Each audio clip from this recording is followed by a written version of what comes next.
Hello, Kids Korner. I hope everybody had a super week.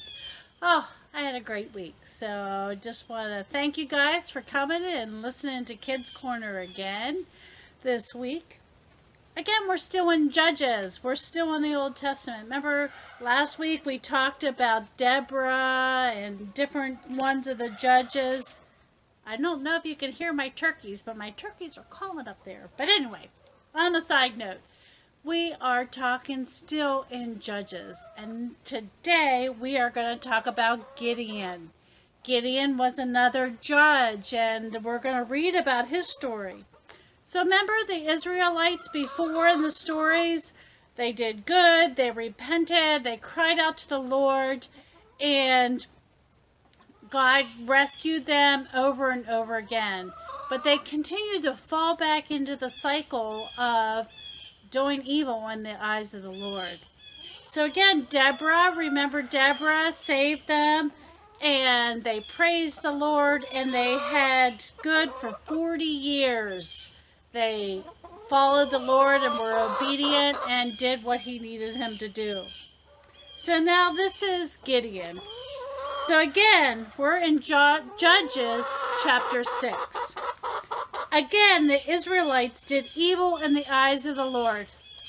Oh no, they've fallen back into doing evil. And for 7 years he gave them into the hands of the Midianites. Because the power of Midian was so oppressive, the Israelites prepared shelters for them in mountain cliffs, caves, and strongholds.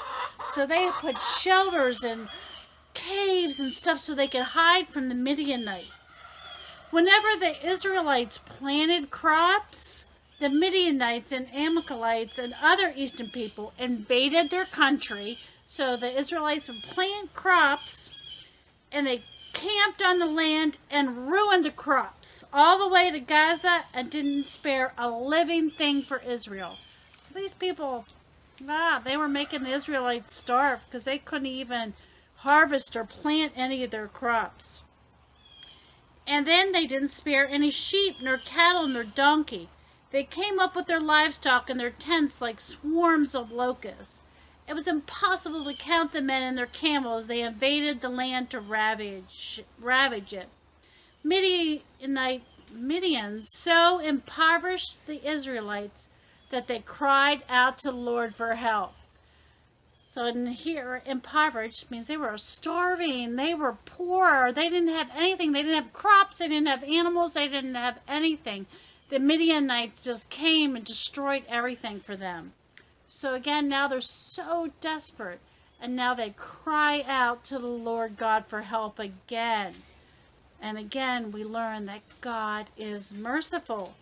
But when the Israelites cried to the Lord because of Midian, he sent them a prophet who said, "This is what the Lord, the God of Israel, says. I brought you out of Egypt," which we heard that back there, "out of the land of slavery. I snatched you up from the power of Egypt and from the hand of all your oppressors.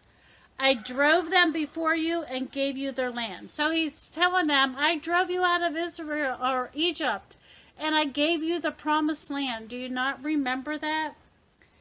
I said to you, I am the Lord your God. Do not worship the gods of the Amorites whose land you live, but you have not listened to me. So God's telling them, listen, you wonder why it's not going well? Why the Midianites? Listen, I gave you the commands. I told you what to do, and you are not being obedient. But the angel of the Lord came and sat under an oak. So now this is an angel that God sent. And there was a guy there sitting under the tree, Gideon. He was threshing wheat in a winepress to keep it from the Midianites. So he was threshing wheat. So threshing is cutting it and making it useful. Because you remember the Midianites, they were taking all their crops. The angel of the Lord appeared to Gideon and said, "The Lord is with you, mighty warrior." So the angel of the Lord is telling him, the Lord is with you. So he is a man of God. He believes in God and is quite obviously in here following God. "But sir," Gideon replied, "if the Lord is with us, why has all this happened?" So he's asking, why has this happened? Lord to us? Where are all the wonders that our fathers told us about? So he's listened to his forefathers who told him about all the miracle things that they've done and gone into the promised land and taken them out of Egypt. But now the Lord has abandoned us and put us in the hand of Midian.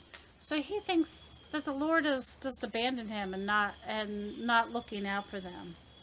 But the Lord turned to him and said, "Go in strength you have and save Israel out of Midian's hands. Am I not sending you?" Because he called him mighty warrior. So God's sending Gideon to Midian to release the Israelites. But Lord, Gideon asked, "How can I save Israel? My clan is the weakest in Manasseh, and I am the least in my family." So I don't know if you remember that all the way back in Moses. Sometimes we doubt. We just say, "Lord, I'm not enough. I'm just one person. I'm weak, or I'm not very big, or I'm not very strong." So when God calls you to something, God doesn't necessarily call the equipped. He equips those he calls. So in here, he's saying, "Hey, listen, I'm scared.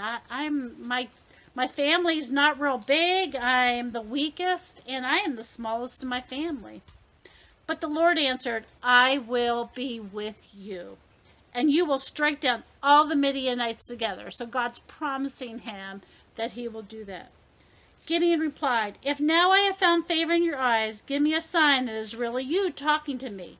Please do not go away until I come back and bring my offering and set it before you." So now Gideon wants to give the Lord a God offering, a sacrifice. Back then, it was animals and wheat and different things. Right now, our offering and our sacrifices is our time and our praises and our thanks to God. That's how we, in the current day, in the New Testament, offer our sacrifices. So he prepares the sacrifice and gets it ready for the Lord. A young goat and flour and bread.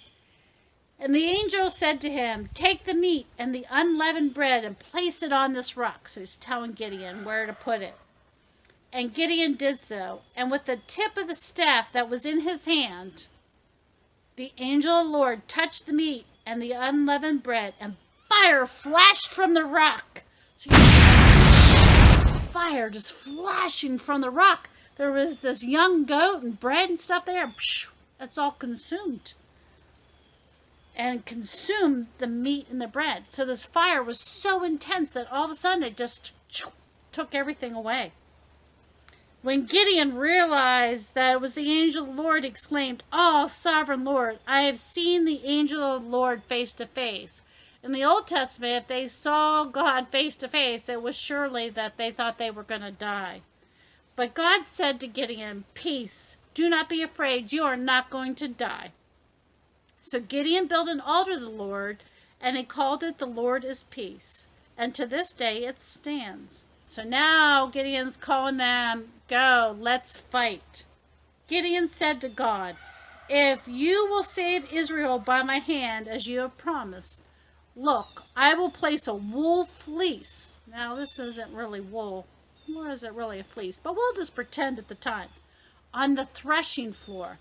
So we're going to put this on the threshing floor. We're going to pretend it's a threshing floor. Remember, the threshing floor is where he was doing the wheat, and that's where he met God. "If there is dew only on the fleece, and all the ground is dry, then I will know you will save Israel by my hand." Now, some people say that Gideon didn't have a lot of faith, and so he left the fleece out. And you'll hear that as a saying sometimes. Or some people say he had a lot of faith, and that he had faith in God that he could do it.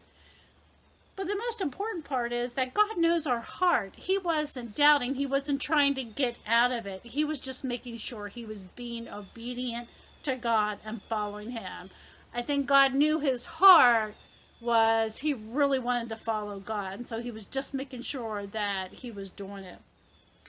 And so what happened? Gideon rose early the next morning, and he picked up the fleece. And squeezed the fleece and wrung out the dew, a bowl full of water. So God was telling him, Listen, I answered you. Yes, you are going to save Israel, and you are going to do it with God's help. Gideon said to God, do not be angry with me. Let me just make one more request. All right, one more request. Allow me, with this fleece, to make the fleece dry and the ground covered with dew. So now he's asking the opposite of what he just asked. And so he laid the fleece down on the ground. And the next morning, he picked up the fleece, and the fleece was dry, and the ground was covered with dew. So he knew that God was going to hand him over, save Israel by his hand. So there's more to Gideon's story. He does a lot more things in battle, and we're going to get to that next week. But one thing I want you to know is that don't be scared when God calls you and you think that, oh, I'm little, or I'm not very strong, or I don't know how to do that. God will equip you. He will give you the strength to get through, just like he did Gideon, who said he was weak and his family was small. He did it. But also that if you're not trying to run away and you're honestly seeking God's heart, not necessarily that you can lay a fleece, but you can ask God, God, just confirm to me that I want to be obedient. I want to do your will. Please, Lord, just let me know. And a lot of times God will give you a peace and open a door where he wants you to go. And sometimes he'll give you a peace and shut a door, and you know it's not that door that you are to go through. But God is merciful. God is gracious. And God is always there for you. And just like Gideon laid out a sacrifice of animals, today we live out our sacrifice by giving him praise and honor and worshiping him. So I hope that story was neat. Next week we'll continue on with the Gideons and the Midianites, and to see what God is going to do through Gideon and saving Israel. So the story will continue. I hope you guys have a great week. I hope everybody is blessed beyond measure, and that they go forward and go on and be strong in the Lord. Be blessed. Thanks.